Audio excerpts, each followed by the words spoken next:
Hello and welcome back to Mahakali tarot पर YouTube channel. And मैं लेकर आया हूँ आपकी पार्टनर की करंट फीलिंग्स, क्योंकि इस टाइम पे मुझे ऐसा लगता है कि आपको जानना चाहिए कि आप जिस पर्सन के बारे में सोच रहे हैं वो क्या सोच रहे हैं, उनके दिमाग में क्या थॉट्स है और उनका नेक्स्ट एक्शंस क्या होने वाला है। छोटू सा होगा वीडियो, एंड तक देखिएगा।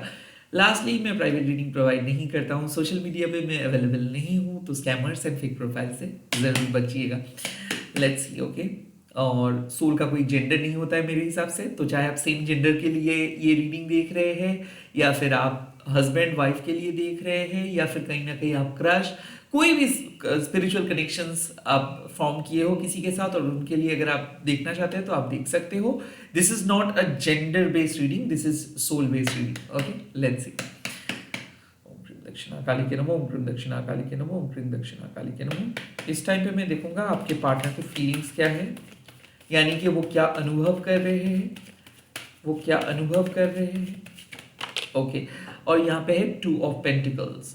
मुझे ऐसा लग रहा है कि वो हड़बड़ी में है, हो सकता है कि मल्टीपल टास्क कर रहे हैं, हो सकता है कि उनके उनको दो प्रायोरिटीज एक साथ लेके चलना पड़ रहा है, काफी on and off kind of connections है। सो यस, वो बहुत बिजी है। यस, उनके मन में बहुत कुछ चल रहा है। यस, वो दोनों तरीके से कोशिश कर रहे हैं कि उनके वर्क लाइफ बैलेंस सही रहे, या फिर आपके साथ एंड उनके परिवार के साथ बैलेंस सही रहे। बट कहीं ना कहीं मुझे ऐसा लग रहा है कि आपके जो पर्सन है वो प्रॉपर शेप में नहीं है, थोड़ा सा इमोशनली अनअवेलेबल मुझे दिख रहा है। Could also be possible they are fumbling, यानी कि वो डिसीजंस नहीं ले पा रहे हैं, या फिर वो अपने प्रायोरिटी को सेट नहीं कर पा रहे हैं, या फिर बहुत सारे काम एक साथ कंप्लीट करने की कोशिश कर रहे हैं और इसीलिए वो आपको इग्नोर कर रहे हैं। कुड ऑल्सो बी पॉसिबल कि वो इस टाइम पे लव लाइफ को इग्नोर कर रहे हैं और अब वो अपने जॉब को ज्यादा प्रायोरिटी दे रहे हैं। टू ऑफ पेंटिकल्स रीडिंग्स में, खास करके लव रीडिंग्स पे आना उतना ज्यादा पॉजिटिव नहीं होता है। क्यों? क्योंकि टू मतलब है बैलेंस, और टू मतलब है कि something is not that visible, something is still in the process. तो कहीं ना कहीं मुझे ऐसा लग रहा है कि आपके पार्टनर कोशिश कर रहे हैं कि आपके साथ उनको किस तरीके से चलना चाहिए, या फिर आपके साथ उनको किस तरीके से रिलेशनशिप बिल्ड करना चाहिए। हो सकता है they are very much confuse. Could also be possible कि उनको उनके परिवार का बात भी सुनना पड़ रहा है, and at the same time आपके पर्सपेक्टिव को भी सुनना पड़ रहा है। कुड ऑल्सो बी पॉसिबल कि यहाँ पे थर्ड पार्टी है, जो थर्ड पार्टी इनको कुछ डिमांड दे रहे हैं और वो थर्ड पार्टी को भी छोड़ नहीं पा रहे और वो आपको भी छोड़ नहीं पा रहे। कुड ऑल्सो बी पॉसिबल कि आप दोनों ही मैरिड पर्सन हो, तो रियलिटी कुछ अलग है और इमोशनल लाइफ कुछ अलग है। कुछ ऐसे सिचुएशंस है जो एक रोलर कोस्टर राइड की तरह मुझे दिख रहा है।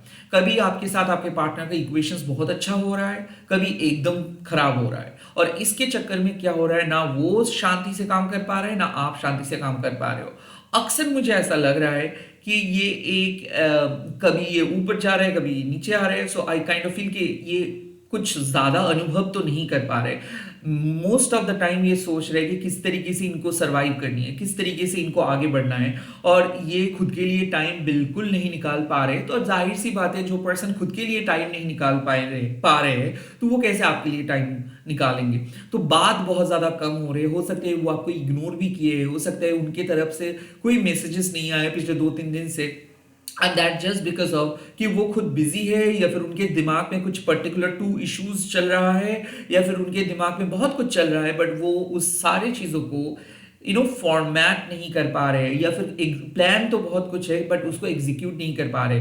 कुड ऑल्सो भी पॉसिबल वो कहीं पे ट्रैवल कर रहे हैं, या फिर किसी काम में बिजी है और उनको मल्टीपल रोल्स एंड रिस्पॉन्सिबिलिटीज निभाना पड़ रहा है, तो इसीलिए वो कंप्लीटली उनके घर, उनके दोस्त, उनके फोन्स वो चेक नहीं कर पा रहे। They are very much busy. Also क्यों मुझे ऐसा लग रहा है कि साइमल्टेनियसली वो कुछ कह रहा है and at the same time कर रहा है कुछ और। सो अगर आप आपके पार्टनर के साथ कम्युनिकेट भी कर रहे हैं, सो उनके दिल और दिमाग के बीच में कुछ कुछ फाइट हो रहा है। ओके, लाइक उनका मन उनको प्रैक्टिकल होने के लिए कह रहे हैं, एंड हो सकता है कि उनके दिमाग उनको कह रहे हैं कि नहीं, उनको और ज्यादा शातिर बनना है। सो हो सकता है कि वो तय नहीं कर पा रहे हैं कि उनके रोल कैसा रहेगा, एक इमोशनल लवर और अ प्रैक्टिकल लवर। उनका रोल या फिर उनका अप्रोच कैसा रहेगा, डायरेक्ट अप्रोच और इनडायरेक्ट अप्रोच। सो टू मतलब जो बैलेंस का कार्ड है वो बैलेंस मिसिंग है, तो उनके दिल में बेसिकली हो सकता है कि due to this lack of communications, या फिर ड्यू टू एक कहावत है कि out of sight out of mind, तो हो सकता है कि ये लॉन्ग डिस्टेंस पार्टनरशिप है। हो सकता है कि बहुत कम बात होता है, तो इसीलिए अक्सर जब बात होता है तो बहुत ज्यादा अच्छा बात होता है, और जब बात बंद हो जाता है तो कंप्लीटली आप उनकी लाइफ से चले जाते हो। So kind of existential crisis मुझे दिख रहा है कि कभी वो आपको फील करते हैं, कभी बिल्कुल वो आपको भूल जाते हैं, कभी वो उनको ऐसा लगता है कि आप उनके लाइफ में हो, आप एक बहुत गहरा पार्ट हो, आपकी वजह से वो आज यहाँ पे है। और जब वो काइंड ऑफ ये जब एस्पेक्ट लेके चलते हैं तब रिलेशनशिप बहुत अच्छा होता है, बट जैसे ही वो अपने फैमिली में चले जाते हैं, या फिर जैसे ही वो अपने काम में बिजी हो जाते हैं, या फिर जैसे ही वो काइंड ऑफ अपने जोन में चले जाते हैं, तब आप उनको मिस करते रहते हो। तो इस रिलेशनशिप में मुझे ऐसा लग रहा है कि ऊपर ऊपर सब बहुत सही है बट अंदर से खोखला है, या फिर अंदर से तो बहुत सही है बट कहीं ना कहीं मुझे ऐसा लग रहा है कि जो इमोशनल सपोर्ट या फिर सैक्रिफाइस कर रहे हैं वो आप ज्यादा कर रहे हो, और ये पर्सन आपके हाँ पे हाँ मिला रहे हैं, ज्यादा फोकस इनका नहीं है। And at the same time ये डिटेल में बात करना भी नहीं चाहते, ये डिटेल में आपके मन का बात जानना भी नहीं चाहते। तो काइंड ऑफ मुझे ऐसा फील हो रहा है कि ये पर्सन अवेलेबल है और बीच बीच में ये अनअवेलेबल भी हो रहा है। ये पर्सन आपके बारे में बहुत अच्छा सोचते हैं बट ये बीच बीच में आपको अकेला मतलब अकेला करके चले जा रहे हैं। सो काइंड ऑफ यहाँ पे मुझे ऐसा लग रहा है कि काफी हद तक इनकंसिस्टेंसी लग रहा है इनके फीलिंग्स में। अब देखूंगा कि ये पर्सन क्या थॉट्स कैरी कर रहे हैं, इनके दिमाग में क्या थॉट्स चल रहा है आपको लेकर।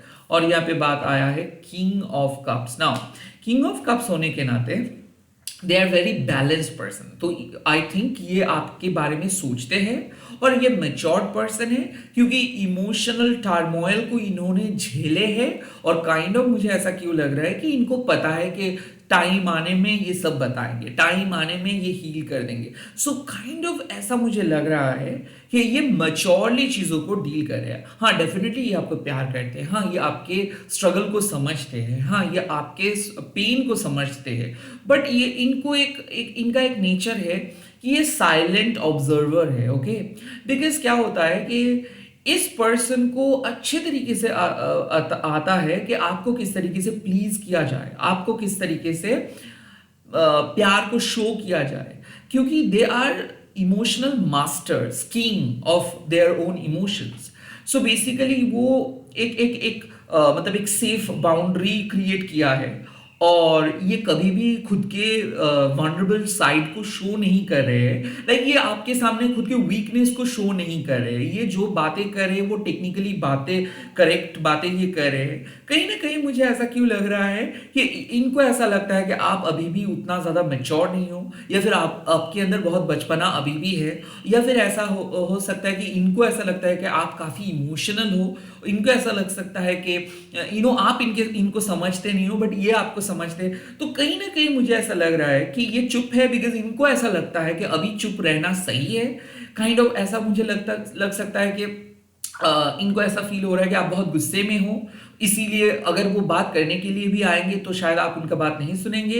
या फिर ऐसा है कि वो अब एक डिप्लोमेसी रोल प्ले कर रहे हैं कि जब बात सही वो मतलब जब वो बात करेंगे तब सिचुएशंस और बेटर होगा और सही होगा, और काइंड ऑफ आपका गुस्सा जब खत्म होगा या फिर जो मिसअंडरस्टैंडिंग चल रहा था जब वो खत्म होगा तभी वो बात करेंगे। हालांकि मुझे ऐसा लग रहा है कि वो अपने इमोशंस को दबा के रखा है। वो चाहते हैं आपके साथ बात करे, वो चाहते हैं कि खुल के वो अपना प्यार को इजहार करे, और काइंड ऑफ वो चाहते हैं कि वो एक्सप्रेस करे, बट इनको ऐसा लगता है कि ये करना इस समय के लिए सही नहीं है। So they are constantly thinking about you, they are trying to उनको ऐसा लगता है कि उनके मन उनको कह रहा है कि आपके साथ एक बार बात कर ले, या फिर उनके मन उनको कह रहा है कि आपके साथ एक बार कहीं पे घूम के आए, या फिर आपके साथ एक बार मीट करे, बट उनका दिमाग को वो ज्यादा सुन रहे हैं। अब अगर इस कार्ड को देखेंगे तो वो समुंदर के बीच में है। ओके, ये जो सी लेवल है ये शांत है। इसका सिंपल मतलब है कि ये बहुत ही कैलकुलेटिव रिस्क टेकर है। ओके, ये कुछ भी उठपटांग बातें नहीं करते, ये जो भी बातें करते हैं सोच समझ के बातें करते हैं। एंड एक इमोशनल मैच्योर होने के नाते ये आपके नर्व्स को पढ़ पाते हैं, ये आपके मन की बात को पढ़ पाते हैं। So they are the true psychic. इनको पता है आपके वीक पॉइंट क्या है, इनको पता है कि आप किस तरीके से रिएक्ट करते हो, इनको पता है कि आप कौन हो। सो आई फील सब कुछ ये देख रहे हैं, ओके, इनको सब कुछ पता है, फिर भी ये चुप है। So they are right now silent because इनके हिसाब से सही टाइम अभी भी नहीं हुआ है। मुझे ऐसा क्यों लग रहा है कि ये आपको फ्रेंड जोन करके रखा है, but at the same time इनके पास, इनको ऐसा लगता है आप इनको छोड़ के नहीं जाएंगे, इनको ऐसा लगता है कि आपके साथ इनका फ्यूचर है, तो अभी ये कुछ ज्यादा नहीं करना चाहते। एट द सेम पॉइंट ये आपसे बातें सुनना पसंद करेंगे और करते भी है। एट द सेम टाइम वो आपको मेंटल सपोर्ट प्रोवाइड करना चाहते हैं, वो आपको हेल्प करना चाहते हैं, बट उनको सीरियसली पता नहीं है कि सच में वो इस आपके साथ वो रहना चाहते हैं या नहीं। Kind of the two of pentacles and the king of cups means कि हाँ, इमोशनली तो वो पसंद करते हैं आपको, बट प्रैक्टिकली आप दोनों एक साथ रह पाएंगे या नहीं, या फिर एक साथ आप दोनों का फ्यूचर है या नहीं, अभी तक उनके दिमाग में कोई क्लैरिटी नहीं आए हैं। They are still fumbling, they are still sure and at the same time not sure, so they are thinking about you, but उनका काम, उनका लाइफस्टाइल, उनके लाइफ के तौर तरीका बहुत ज्यादा मिजरेबल बना दे रहे हैं। काइंड ऑफ मुझे ऐसा फील होता है कि ये एक एम्पैथेटिक पर्सन है, तो आपको ये कभी भूल नहीं सकते, आपको ऐसे ही ये बीच सड़क पे छोड़ के नहीं जा सकते हैं। They still think about you, और जब भी वो कोई काम करते तो काइंड ऑफ आपका जो काइंड ऑफ मुझे ऐसा लग रहा है कि पिक्चर्स है उनके मन में आते हैं। ये जो आप फ्लाइंग फिशेस देख रहे हैं, तो इसका सिंपल मतलब है कि वो जब भी कुछ करने के लिए जाते हैं और इमोशनली जब भी कुछ सोचते हैं, तो आपका छवि उनके मन में पहले आ जाता है। बट उनको पता है कि उनका डेथ क्या है, उनको पता है कि हु दे रियली आर, उनको पता है कि उनको क्या करना सही है और उनको क्या करना चाहिए, उनको क्या नहीं करनी चाहिए। आई थिंक कि ये एक इमोशनल मेंटर की तरह आपके लाइफ में है।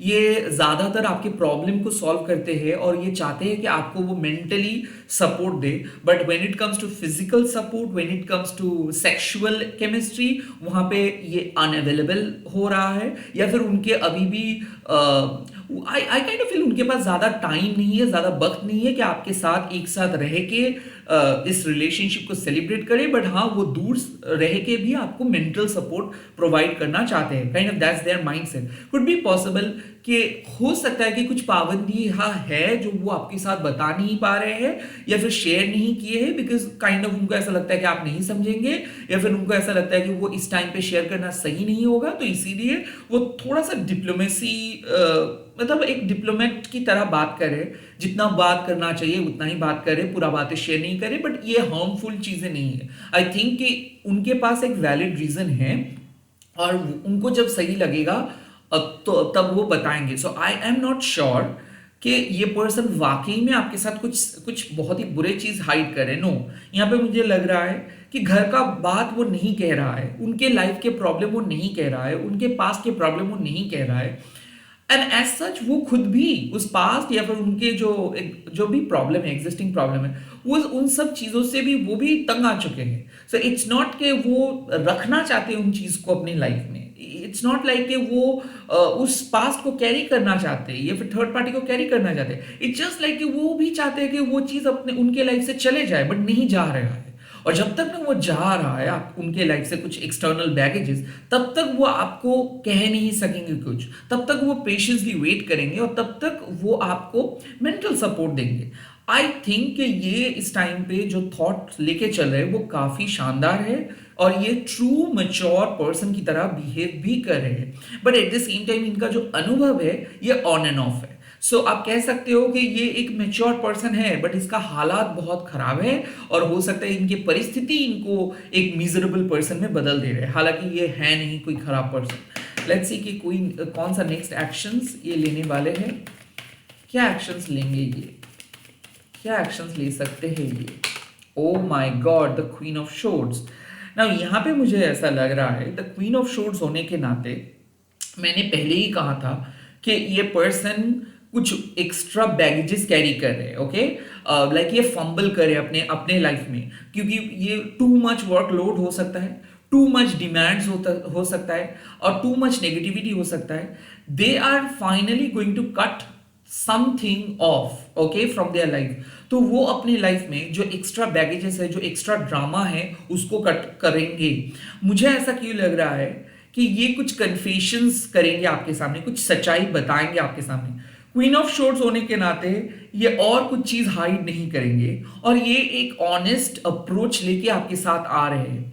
और क्वीन ऑफ शोर्ट्स मतलब क्या है कि अब जो भी वो बताएंगे वो सच होगा, अब जो भी वो करेंगे वो जो सही करना चाहिए उनको वही करेंगे। So I am not saying कि ये पर्सन आके आपको मनाएंगे, आपको आपको उनके लाइफ में रखने के मतलब रहने के लिए कहेंगे, नो। वो सच्चाई बताएंगे, चाहे सच्चाई कितना भी कड़वा क्यों ना है, वो बताएंगे। और आई फील कि वो अल्टीमेटली क्या चाहते हैं अपने लाइफ में वो बताएंगे। सो कहीं ना कहीं क्वीन ऑफ शोर्ट्स के कार्ड जब आते हैं, they are going to show their real face, वो अपना रियल चेहरा बताएंगे। वो उनके लाइफ में जो वो कर सकता है वही वो बताएंगे, कोई हवा का पुलाव या फिर कोई फेक प्रॉमिस वो नहीं देंगे। सो किसी किसी के लिए करवा सच ये भी है कि उनके लिए जितना पॉसिबल है वो करेंगे, और आपको उस सच को मानना होगा। मुझे ऐसा लगता है कि कई कबार क्या होता है कि जो जिसके हम लोग एक्सपेक्ट करते हैं, जिसको हम लोग एक्सपेक्ट करते हैं कि वो थोड़ा सा स्वीटली बात करे, और वही पर्सन आके जब सच बता देते हैं तब उस सच को हम लोग एक्सेप्ट नहीं कर पाते हैं। आई काइंड ऑफ फील कि अब आपके पार्टनर जो बात कहेंगे वो बात एकदम 100% सटीक है, बट आई थिंक कि उस बात से क्या होता है ना, कई कबार दिल टूटता है। तो क्वीन ऑफ शोर्ट मतलब वो नहीं देखेंगे कि ये चीज आपको बुरा लगेगा या अच्छा लगेगा। आई थिंक उनके हिसाब से जो बोलना चाहिए, जो करना चाहिए, उनके हिसाब से जो सही है वही वो करेंगे।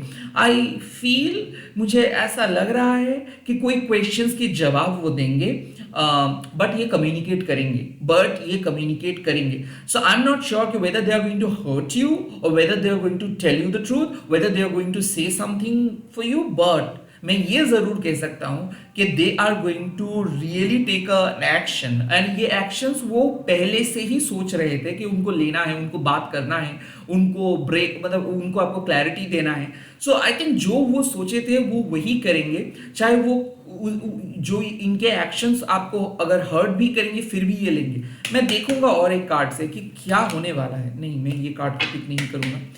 What does this Queen of Swords means? यहाँ पे क्या बताएंगे, क्या एडवाइस है? सो वो आपको क्लैरिटी दे देंगे। So I think the sun card यहाँ पे आया है। सिंपल बात है कि आपके पार्टनर शायद जो बात नहीं कर पा रहे थे आपसे, या फिर मैंने पहले कहा था कि कुछ कन्फेशंस, तो जो सच को वो छुपाए थे, या फिर जो उनके फैमिली में चल रहा है, जो उनके डीपेस्ट एगोनी है, या फिर जो बात वो जानते हैं कि अगर वो आपको कहेंगे तो आपको बुरा लग सकता है, या फिर आप उनको उनके सामने बहुत गुस्से में आ सकते हो। आई थिंक कि वो आप एक ऐसे ब्रेक थ्रू, एक ऐसे क्लैरिटी देने वाला है जिसके बाद आपको लग जाएगा कि ओके फाइन, मुझे यही जानना था, इसी के लिए मैं इस रिलेशनशिप पे था, अब मुझे अंदाजा हो गया है कि वाकई में ये मेरे लिए है, वाकई में ये जो किए थे वो काइंड ऑफ वो सच के लिए किए थे। सो मुझे ऐसा लग रहा है कि आप आपके पार्टनर को डाउट फुल नजरिए से देख रहे थे। आपको ऐसा लग रहा था कि वॉज देयर एनी पर्सन, और अब आपके पार्टनर आपको सच बताएंगे, और मुझे ऐसा लगता है कि वो आपके मन का जो भी भ्रम था, जो भी डाउट्स था, वो डाउट्स क्लियर करेंगे। हालांकि मुझे ऐसा लग रहा है कि वो कुछ कड़वे बातें भी बोलेंगे रिगार्डिंग योर फॉल्ट, क्योंकि क्वीन ऑफ शोर्ट्स मतलब जब वो बातें करते हैं तो दरअसल उनकी अप्रोच होता है लॉजिकल। वो आपसे आपका भी जो खराब चीज उन्होंने नोटिस की है वो बताएंगे, एट द सेम टाइम वो खुद भी जो गलती की है वो बताएंगे। At the end of the day the sun card means कि जो डार्कनेस था आप दोनों के बीच वो खत्म हो जाएगा, जिसके वजह से आप दोनों मिल नहीं पा रहे थे, जिसके वजह से मिसअंडरस्टैंडिंग्स क्रिएट हो रहा था, जिसके वजह से शायद आप दोनों बात नहीं कर पा रहे थे, अब वो चीज हट जाएगा। आई थिंक आप दोनों के रिलेशनशिप पे एक नया क्लैरिटी आएंगे, आप दोनों फिर से रिकनेक्ट करेंगे, and the sun means vitality, victory, joy, clarity. और मुझे ऐसा फील हो रहा है कि अब आप दोनों एक नए क्लैरिटी के साथ आगे बढ़ेंगे। अब आपको डाउट नहीं करना पड़ेगा, और इस पर्सन को भी कुछ चीज छुपाना नहीं पड़ेगा। So they are going to speak the truth, they are going to call spade a spade. Like मुझे ऐसा लग रहा है कि चाहे आप उस पर गुस्सा करो या ना करो, वो बताएंगे वो जो फील करते। So they are going to speak the truth, even that truth hurts you, even the truth is very hard to accept, still they are going to speak the truth and they are going to give you clarity। किसी किसी के लिए मुझे ऐसा लग रहा है कि आप एक्सपेक्ट कर रहे थे कि ये आपको एक्सेप्ट करेंगे, बट हालांकि वो बता देंगे कि, मतलब मैं ये डेफिनेटली कह सकता हूँ कि कोई क्रश का अगर रीडिंग है तो वो क्रश बता देंगे कि ये किसी और के साथ है, क्योंकि the queen of swords and the sun means कि आप शायद बहुत ज्यादा डाउटफुल थे और आपको ऐसा लग रहा था कि कोई शायद है, इसी के वजह से शायद ये खुद को एक्सप्रेस नहीं कर पा रहे थे। Yes, it is for a crush, because कहीं ना कहीं ये पर्सन किसी और पर्सन के साथ डील कर रहे थे एंड काइंड ऑफ ये आपको बता देंगे कि नहीं, they are with someone else and इसीलिए वो आपके पास नहीं आ पाएंगे, काइंड ऑफ ऐसा चीज। क्योंकि ये मुझे लग रहा है the queen of shores means कि ये कभी झूठ नहीं कहेंगे, और जब भी इनको ऐसा लगेगा कि हाँ आप इमोशनली इनके प्रति बहुत दुर्बल हो रहे हो, वीक हो रहे हो, तो काइंड ऑफ ये आपको एक्सप्लॉइट नहीं करेंगे, रैदर ये आपको सच्चाई को बता देंगे और आपको कहेंगे कि हाँ आप इस सच्चाई को एक्सेप्ट करके आगे बढ़ो। आई फील कि ये एक ऐसे फेज है कि अगर हस्बैंड एंड वाइफ हो तो सन कार्ड मीन्स कि आप लोग मिलेंगे, और अगर आप एक पार्टनर को प्यार करते हो तो मुझे ऐसा क्यों लग रहा है कि सन कार्ड मीन्स कि अब आप उनकी सच्चाई को जान के उनको एक्सेप्ट करेंगे, ना कि आपको इनके हाँ पे हाँ मिला के एक्सेप्ट इनको करना पड़ेगा। आप दोनों क्लियरली बात करेंगे और दोनों के प्रॉब्लम को समझेंगे और दोनों की सच्चाई को एक्सेप्ट करेंगे एंड देन आगे बढ़ेंगे। और सच्चाई को एक्सेप्ट करना मतलब एडजस्टमेंट, सच्चाई को एक्सेप्ट करना मतलब थोड़ा बहुत कॉम्प्रोमाइज करना, एंड सच्चाई को एक्सेप्ट करना मतलब इस पूरे रिलेशनशिप को डिवाइन सरेंडरिंग के साथ लेके चलना। लाइक जो होगा देखा जाएगा। आप इस पर्सन का माइंडसेट जान के ही इनके साथ आए हो और ये पर्सन भी आपके माइंडसेट को जान के ही एक साथ आए हो, तो आप कंप्लेन नहीं करेंगे, रैदर एक दूसरे को एक्सेप्ट करके चलेंगे। इसी के साथ इस रीडिंग को खत्म करो। अगर ये रीडिंग अच्छा लगा है तो कमेंट सेक्शन पे आप लिख दीजिएगा शिव शक्ति, इस रीडिंग को आगे लेकर जाइए। Bye, take care, all the very best.